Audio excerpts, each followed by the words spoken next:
Peggy 18.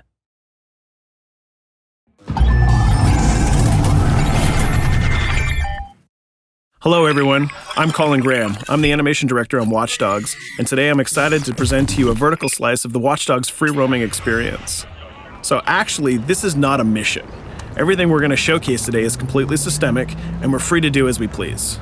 We start off in the wards, the low-income district of our interpretation of Chicago. When creating the world of Watch Dogs, we wanted to stay true to the city and give a unique flavor to each and every neighborhood, not only in terms of the architecture, but also in terms of the people that you'll encounter and what is happening in their day-to-day lives. In the wards, you'll see working-class citizens, rusty cars, gang members, abandoned houses, and low-grade pawn shops. It's really not the kind of place that you're going to want to be alone after dark. Nowadays, modern cities are increasingly managed by software, controlling traffic lights, electricity grids, and surveillance systems. In our version of Chicago, this management software is called CTOS, or the Central Operating System. The CTOS controls everything in the city, and it was created by the Bloom Corporation. Since the CTOS has been installed in Chicago, people get to work faster, the crime rate has dropped, and the communication networks are now more accessible and stable than they ever were before. It goes without saying that if everything is connected, somebody able to take over the system would be extremely powerful. At this point in the game, we don't have control over this district's CTOS system. The icons that you see over people's head mean that we cannot hack into their mobile devices at the moment. We need to find the CTOS control center, install a backdoor virus into the system to take control over all of the infrastructure in this district. There it is, the CTOS control center.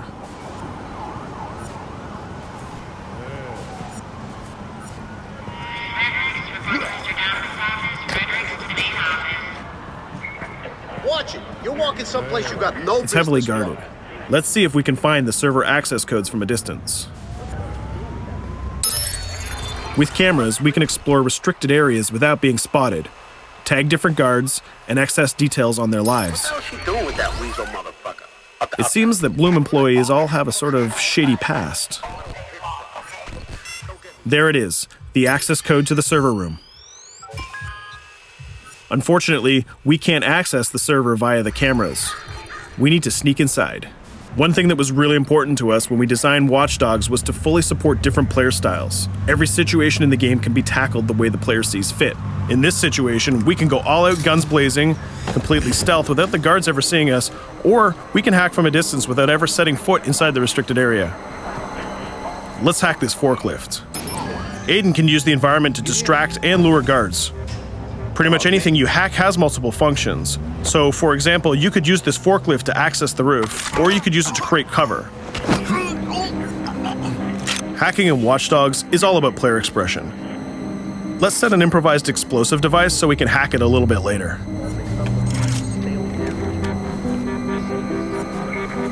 You'll also notice Aiden's low-profile stance. This indicates when the guards are unaware of our presence. We'll try to reach the upper level of the building to see if we can gain a vantage point over our opponents. Everything in the environment can be hacked, so we're going to make some dynamic cover. That's how you spend a day off. Some quality meat. We'll use this forklift to lure the guard towards our IED that we set earlier. Let's see how this plan unfolds. You're working them on.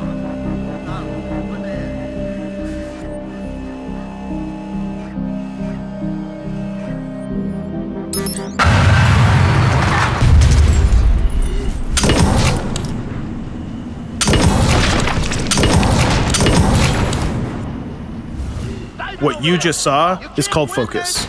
It represents Aiden's analysis capabilities and his quick reflexes. This gives the player more time to combine core game mechanics together, such as shooting, hacking, and driving, in order to handle more complicated situations.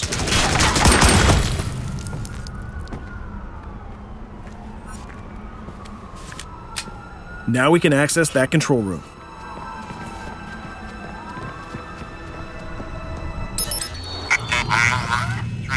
Drop 2, 5.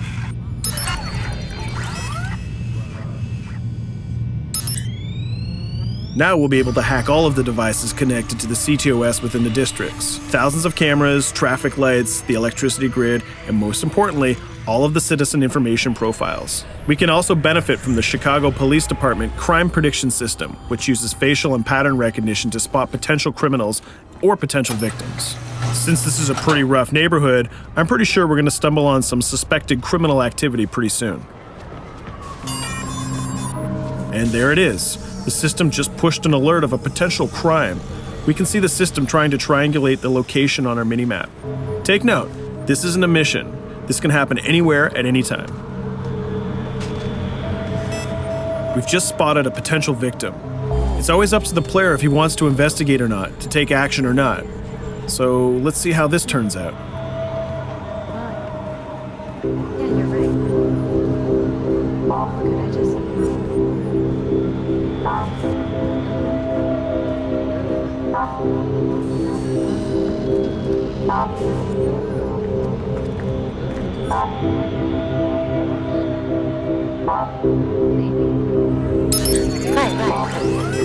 You think you're leaving me? Huh?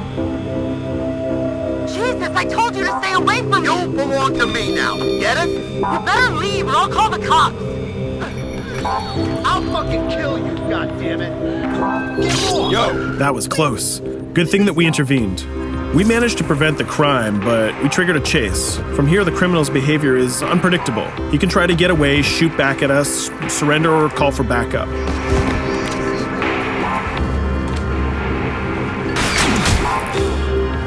It seems like he decided to get away by car. Let's chase him down.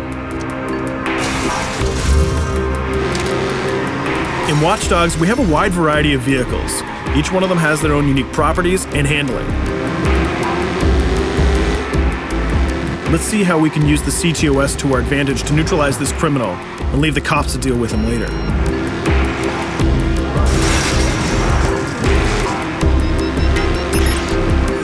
The chase stops right here. Using the blockers usually reserved for the cops during interventions, we managed to stop this criminal without killing him. This gives us a reputation bonus. This system is at the core of the Watch Dogs experience. Depending on how we handle different situations in the game, the media and the citizens will have a different perception of our hero, whether he is a true vigilante or a reckless criminal. This will have repercussions throughout the game. Now, let's head for the Loop, the historical district of Chicago, where you're going to find the most iconic buildings in the city.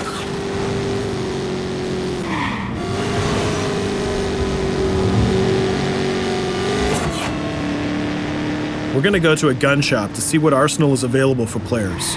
The economy is a big part of Watch Dogs. Players will be able to grow their arsenal with weapons and craft their tools in order to increase their power and their hacking abilities.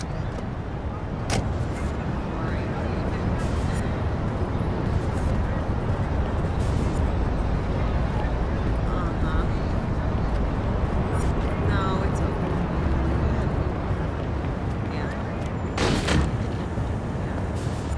You will find all of the weapons that you would expect in a traditional shooter. Pistols, assault rifles, guns, sniper rifles, and grenade launchers, just to name a few. A lot of bullets were fired in our last encounter with the CTOS guards. Let's stock up on some more ammo. Finding everything.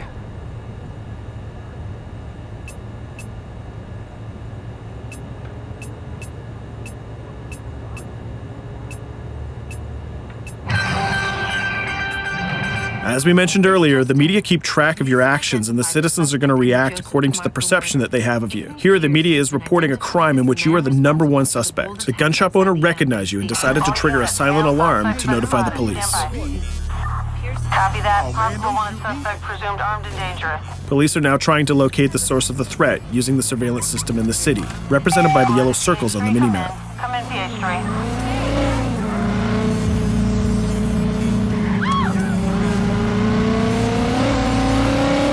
Aiden is able to stall their efforts by hacking into their communication systems while avoiding the scanning areas.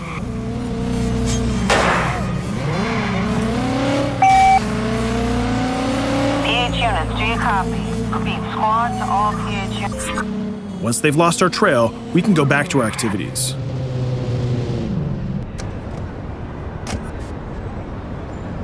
One thing that Bloom did to win over the population of Chicago with the CTOS project was to install free Wi-Fi hotspots throughout the city. Free Wi-Fi is cool, but not very safe with someone like Aiden Pierce around.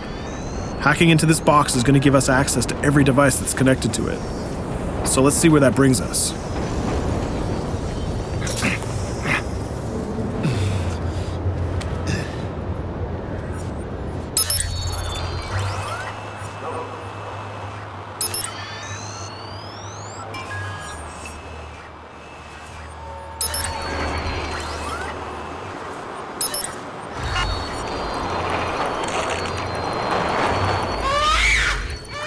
We just hacked into the webcam of a laptop. It seems that we're in the apartment of a mother and we can hear her baby crying in the background.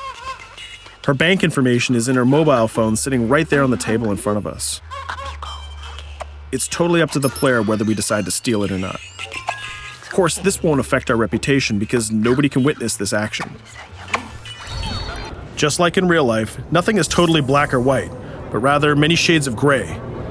This is exactly the situation where we want the player to question his own morality.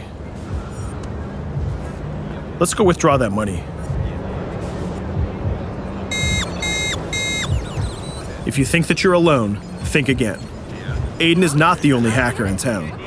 Someone's trying to install a backdoor virus on Aiden's phone in order to steal a portion of the information that he's gathered through the game so far.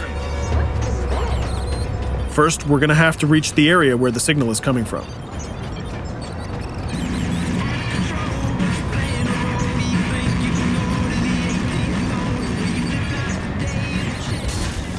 Using our profiler, we're going to try to identify the hacker before the installation finishes.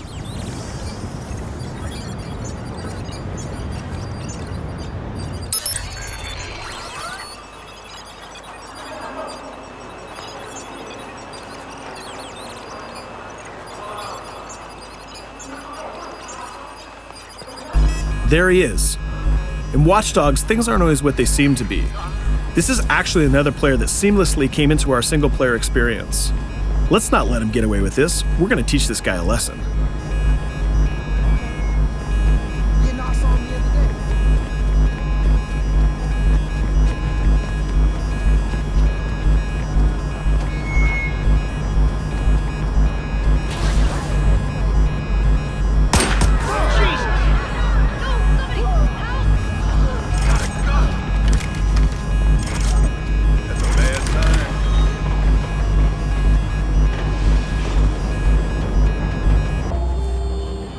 We stopped the hack, but the hacker managed to get away.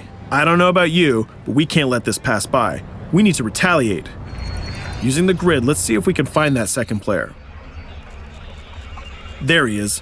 Let's enter his game seamlessly.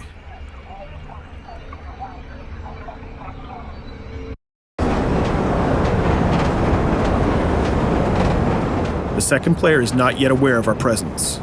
If we act carefully, he might think that we're one of the many NPCs in the city.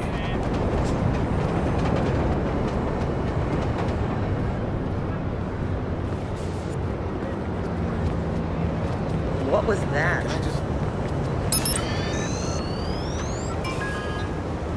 So let's find a place to hide and start hacking. What's going on?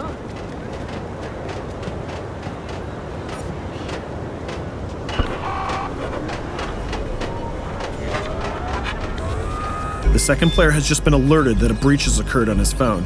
He's trying to find us using his profiler.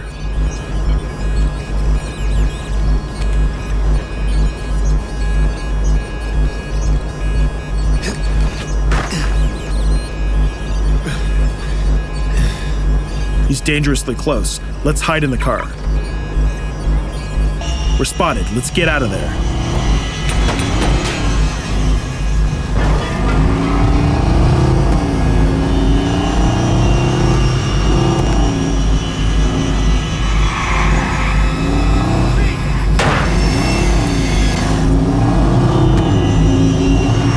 Let's set up an ambush right here. By dragging the other player back here into the alley, we make sure that no civilians get hurt during the firefight. We didn't succeed in hacking the second player, but we did get a little bit of revenge. So that's what we have time for today. We hope you enjoyed our quick gameplay session. Stay tuned for more about Watch Dogs.